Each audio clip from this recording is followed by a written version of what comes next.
Júlia Andréia, vamos só tirar uma dúvida da galera da questão do parole, que a gente estava comentando antes, de pessoas que estavam se utilizando disso que não existe na lei para poder sair e voltar. Qual é o risco para alguém que faz esse tipo de situação? No caso, usa o parole, tá aqui fora de status nos Estados Unidos e vamos supor que é elegível para um EB2NW. E aí, como ela está fora de status, ela não pode ajustar o status dela, né? Justamente porque ela não tem um status para ser ajustado, e ela então vai se utilizar do parole, fazer a saída dos Estados Unidos para reentrar nos Estados Unidos de novo com esse parole e assim tornar a entrada dela legal novamente.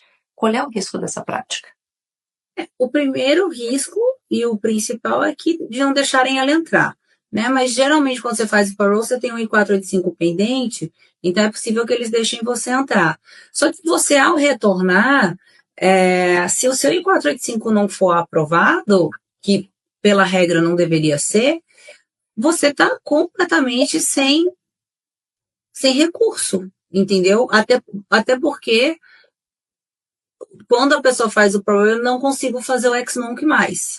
É uma coisa que inviabiliza o pedido de ex-nunc a fazer o parole. Então, aí, a sua solução realmente seria o casamento. E quando eu digo a solução, é uma solução legítima. O casamento verdadeiro com a pessoa que você realmente tem um relacionamento, ou conheceu, enfim, ou algum tipo de processo humanitário. Né? Então, o perigo é de não entrar e ter o processo negado de toda forma, e aí você investiu rios de dinheiro numa promessa de que você ia conseguir regularizar seu status, e aí você vai ter um visto aprovado, que é os 140, mas você não vai conseguir o seu objetivo final, que é o green card. Então, nesse caso, se a pessoa, por exemplo, ela consegue entrar com esse parole, né? Vamos supor, ela conseguiu sair dos Estados Unidos, voltou, epa, tá dando certo, voltei a ter um status legal. Mas daí, quando ela chega na hora de aplicar para o 485, que é o pedido do green card, a imigração vai ver esse movimento e ela pode negar o 485.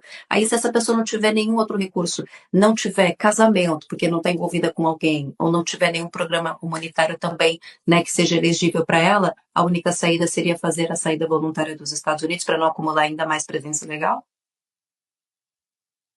Eu não gosto eu gosto de falar para as pessoas quais são as consequências das ações dela. Então, assim, Consequência.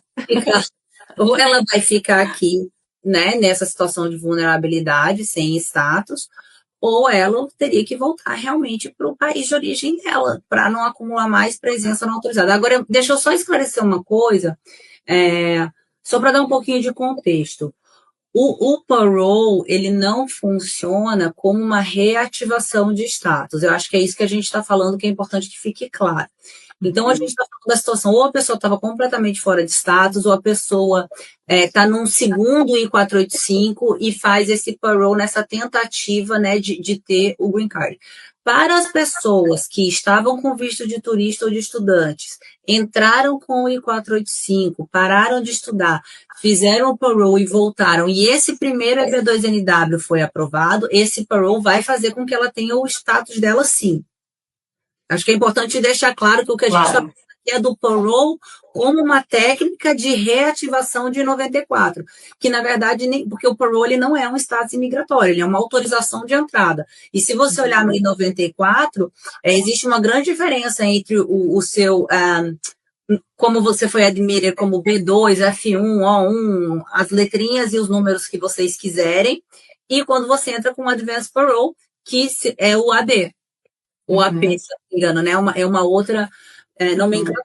Então, não existe essa reativação de status para employment base.